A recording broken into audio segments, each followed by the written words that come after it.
Honourable Minister, Chairperson, Director General, Member Board of Governors, Academic Council, colleagues, the Open University of Mauritius, distinguished guests, members of the press and graduates. Thank you for this great honour, which I'm very proud to accept. This award would not have been possible without the unwavering support I get from the wonderful team at the Commonwealth of Learning and friends from around the Commonwealth who have contributed to our various successes. This honour also belongs to them.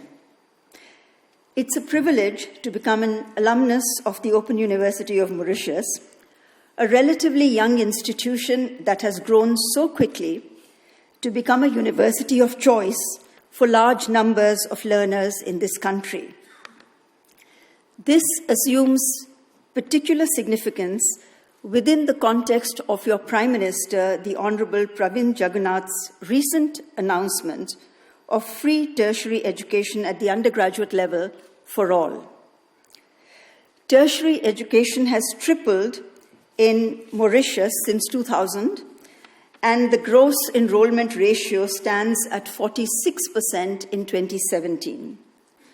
With the Prime Minister's initiative, this percentage is likely to increase further, and I must congratulate Mauritius for its leadership in showing the way to the rest of the Commonwealth.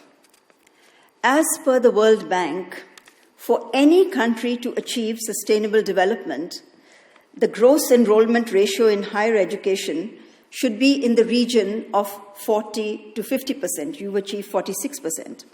In fact, Mauritius has already consolidated its position as the most competitive economy in sub-Saharan Africa. A convocation ceremony is a very happy and important milestone in the life of an institution, and I'm delighted to be part of this occasion. I thank the Director General, Dr. Kaviraj Sukon, and the board for the invitation. Let me congratulate you, dear students, on your well-deserved success. In my view, students who graduate from a distance learning institution are any employer's dream. Instead of studying full-time, you have often balanced the requirements of study with your family responsibilities and job requirements.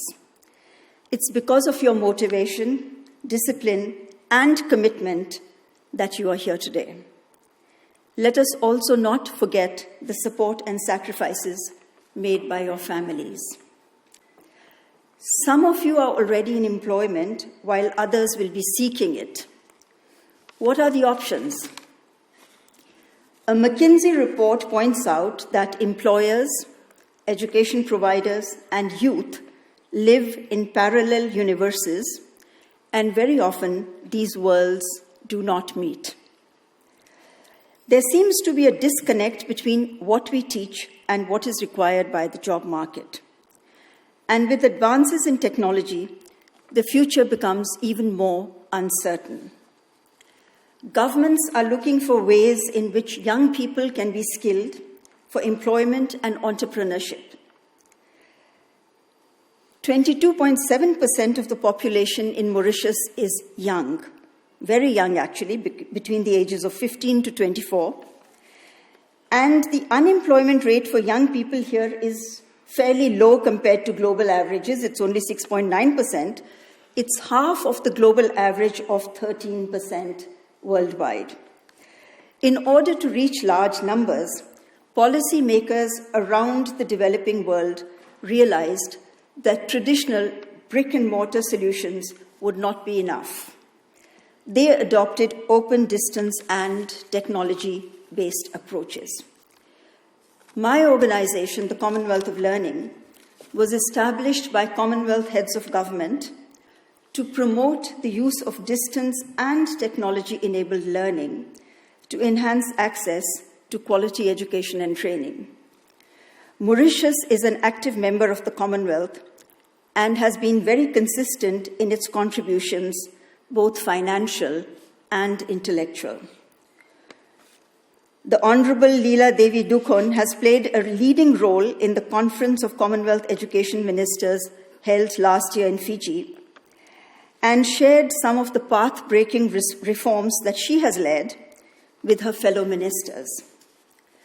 The Open University of Mauritius has been a long-time partner, and this goes back to the early days when the institution was still the Mauritius College of the Air. As a close partner, COL has supported several capacity-building activities over the years. The Open University of Mauritius offers the Commonwealth Executive MBA, MPA program as a member of an 11-country consortium, and some of you are graduating today. The Open University has led the development of a course on business for sustainable development, which other Commonwealth countries will be able to use free of charge. Another commendable joint initiative with COL is the Employability Framework, which aims to prepare all learners for employment and entrepreneurship. You have worked very hard and you richly deserve your success.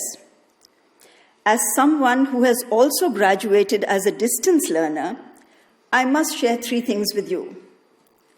First, the 21st century is very different from the past century, in which people from our generation graduated. In our days, it was enough to do a degree and find a job, which lasted until you retired.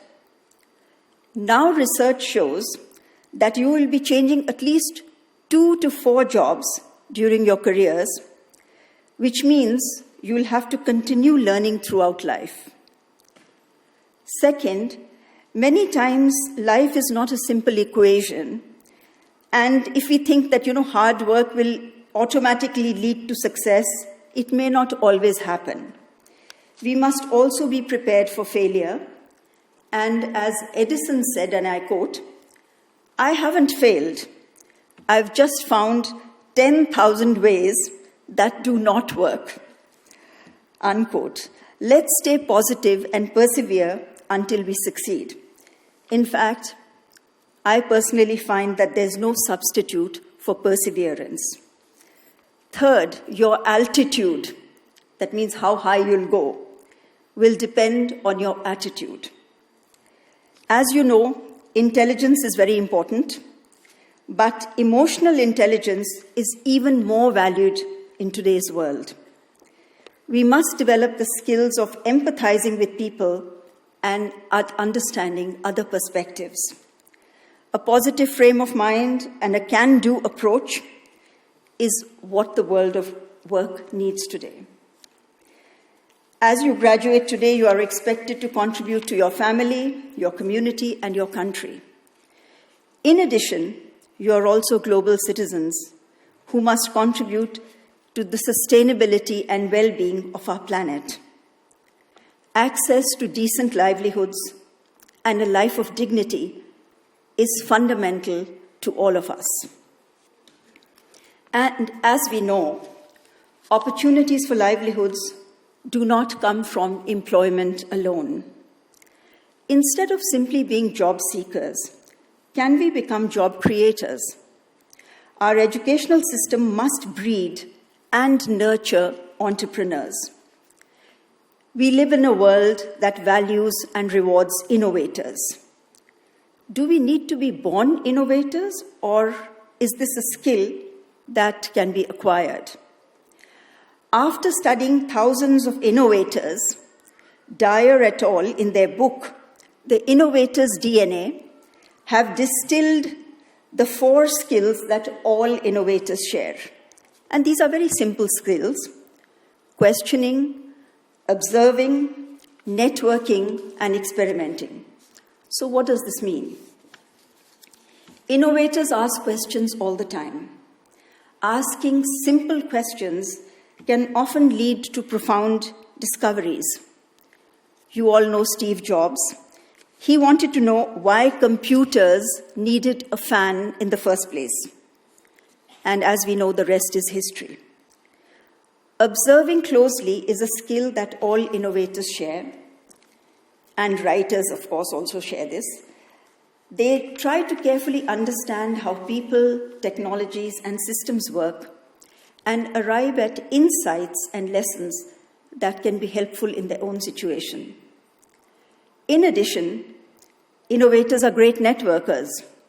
And here we don't just refer to social networking, but meeting people from different backgrounds and disciplines to explore ideas, which can further trigger new ideas. And finally, innovators are always trying out new experiences, new solutions, and innovation is a skill that can be mastered. And we can do this by questioning, observing, networking, and experimenting systematically until these skills become part of our own DNA. Innovators are also lifelong learners. So your learning does not end today. You will still need to continue to learn, unlearn, and relearn many different things during the course of your lives. Learning how to learn would be the biggest advantage that you leave with today, and this is an important skill that the Open University of Mauritius has given to you. Let me congratulate you once again, dear students, on your well-deserved success. The world awaits and the future beckons. Each one of us can make a difference. And as Mahatma Gandhi said, and I quote, "In a gentle way, you can shake the world." Thank you very much.